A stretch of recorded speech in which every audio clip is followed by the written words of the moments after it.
right, folks, this video is about what to do when you first log on. There's so much stuff going on, and when I first started, I would just log on, start doing whatever I wanted to do, and then I had to backpedal, play a lot of catch up, and be fussed out by a lot of R4s and R5s. So here's the thing I learned the most. As soon as you log on, first thing you want to do is log in, go to Alliance, hit Alliance Announcement. Here we should have all the announcements of what's going on. Again, not straight to the chat, go straight to Alliance Announcement. Then go to the chat, find out what's going on a little bit. Then as soon as you find out what's going on, that should take a whole 2 to 3 minutes at the most. Then after that, start doing your daily tasks. I like to start at the top right over here, daily musts. All right, so I got to figure out what's going on. I got some diamonds for some stuff I bought. So then I go to weekly deal. If you didn't know, every day you get some freebies where it says weekly pass. There's a box up here, claim what you're going to claim. Then just start going down. What are the offers for today? Sometimes they're for you, sometimes they're not, but they have some great promotions. These are the best promotions. Like this right here is 5,340% return. It's $100. I know it's a lot for some of you, but some of you spend that on other stuff. And so I'll look at it. Do I need a Thor gun and a guard react and armor? If the answer is yes, I get it. The answer is no, I move on. Usually it's $100 for one of these. So for me, this was a great deal. However, right now I don't need those because I've kind of gotten a lot. So then after that, I go to hot deals. Battle Pass is one of the hottest deals you guys can always get. If I was constrained to a budget, I would always get every single day the daily sale of a character and then move into the Warriors Battle Pass, because look at all the stuff it gives you for the day. And I think it's like $20 for the whole entire week. I mean, it's just redonkulous, the stuff that we get. And so basically for $20 plus, if your person does that at 35, that's like $55 a week if that's in your budget. If it's not, then the minimum purchase, if you're going to purchase, you don't have to, is at least get stuff for to build up your characters. Here I get daily tasks. It tells me what to do every single day. And the great thing is it's like a roadmap of what to do. And it also aligns with the other roadmaps. As an example, daily tasks, this is a roadmap. So I've already gotten all my boxes for the day with that daily task. And basically I just followed that. So this should if you're not doing that, this should also be your roadmap every day. Daily tasks. Here's what I do. All right. Now, what I also like to do before I build anything, regardless what it is for the day, I go to events, I go to arms race, I see where the alignment is. Because of my unit progression, this is what I get for the box for the day, all right?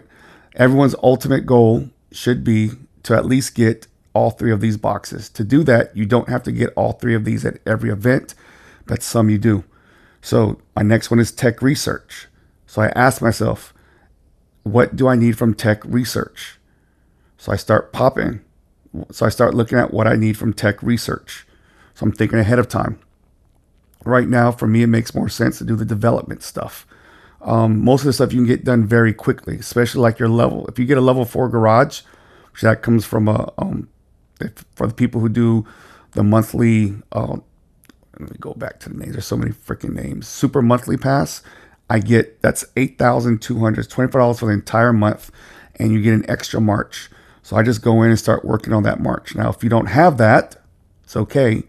For us, we're not judgmental about that. You do what you can do. Start working on what you can do for virtually free. Like, for example, Garage 4. Right now, that's an hour research. I don't have to do all the research. There's people on right now. What's actually working right now? So I got some stuff working, but normally you can get an hour one done in 5 or 10 minutes. So you just keep moving. Now my intercity truck has been activated, so I'll start working on that later on. That's a whole different story. Then I just move on to what's next. City Clash lets me know in 10 hours we have a level city that we can take. And because a person has gone already into our events tab, Alliance Announcement, you can go through here and find out what we're going to do regarding that level 6, or it might be in Discord. Then I just keep going on. Versus. What's the versus for today? It goes on all day, so I'm not as rushed to do that. What I am rushed to do is to make sure whatever I'm doing that day, like today is increased building power. So early today, I just woke up earlier, went to arms race, and I knew already the time was from 3 a.m. to 7 a.m. Pacific. So what I did was I didn't wake up at 3 a.m. I woke up at 6:45, so that way I can get the extra hours in for the city building that I was already doing. Then I just went in and I crushed the city building as much as possible. We got some fierce competition with other servers, 598, 600. All right. We are obviously 604. So these are people we will be competing against, and they're strong. How do I know? Because they're crushing us from last night, but it's all good. So I came in and I just started increasing all my city stuff. My city stuff. And usually the boxes are the same. So first box, we look at all the skill medals. So I got that with virtually very little to no work. Skill medals. Now remember, it's the same rewards. They just changed the unit progression. Then these boxes, 50 diamonds, legendary recruitment tickets, epic hero universal shards. My favorite one is the gold one because we get 6 legendary recruitment tickets and universal legendary hero shards. And just make these 3 boxes the goal for every single day. And part of that is getting a lot of these here for 3. You don't have to get all the way 3 except for maybe 1 or 2. 1. The rest you can get 2 and still unlock all 3 boxes. But just check the math on that. So then I just keep going. What's my next step? All right. I'm not even fight. If I see this come up, I'll decide to fight. I'm hitting this all the time. Alliances. What are my gifts for the day? Okay. Jump into the gifts, go into the rare stuff, click it, and we're good to go. When you get a little bit more advanced and you know what to do, like automatically, I'll usually check alliance stuff first, go into events tab, find out where we're at an arms race, then go into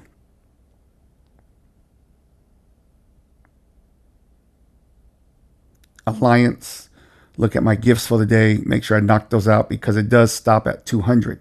So if you come in and there's 200, that means you've lost possible gifts.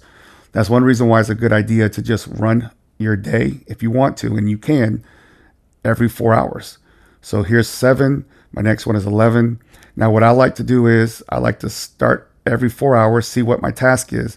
But for patience sake, I'll wait until if I have stuff that needs time, like tech, I'll go in and closer to 11, close to the end of it, start popping the stuff I need to. Then I just keep going on for the day. I look at my inventory. Then I move in over here. Oh, wait a minute. I have radar tasks. Is today a radar task day? No, but I do want to look at the top. I do want to look at the top up here to see if I'm at least -1. So if I'm -1, I'm good. But I have 2 hours and 46 minutes to the next one. The next one will give me 11 items. So I guess I got to do the math. Once 11 item hits, will it put me past my threshold? Or will it leave me -1? If the answer, it'll put me past my threshold, which is the max, then I want to start popping some as an example. Here they are. But if you can, pop the gold and the purple ones first because they'll give you more stuff right now. So I just keep going through. And then after that, I'm done. Then a couple hours later, I'll come back in. I'll read the announcements again, log in. Are there any alliance announcements? Okay. Catch up in the chat just to see what's going on. Looks like we take the casino. K1F takes military base. LOQ is going for the campus. Also remember, any directives that are given, please be sure it's found in alliance chat or it is giving from a R4 or an R5 just to make sure it's accurate information. I love the fact that the team gets together and works together, and there's also updates that take place because of all the drama that's going on. Literally, in my mind, from hour to hour, it's possible, not saying it will happen, it's possible that things might change. So just stay up to par. So that's a little quick recap for the day. Remember, at the end of the day, the most important thing is when you log in, check the alliance announcements to be sure we're all on the same page. Just don't go blasting stuff like I used to do. Go into the chat, figure out what's going on. Go into events tab if you want to be a little bit more advanced. Find out what part of arms race is being done today. Then do your best to match it up with VS. So or the opposite. Start off with VS, find out what times today will be the building time.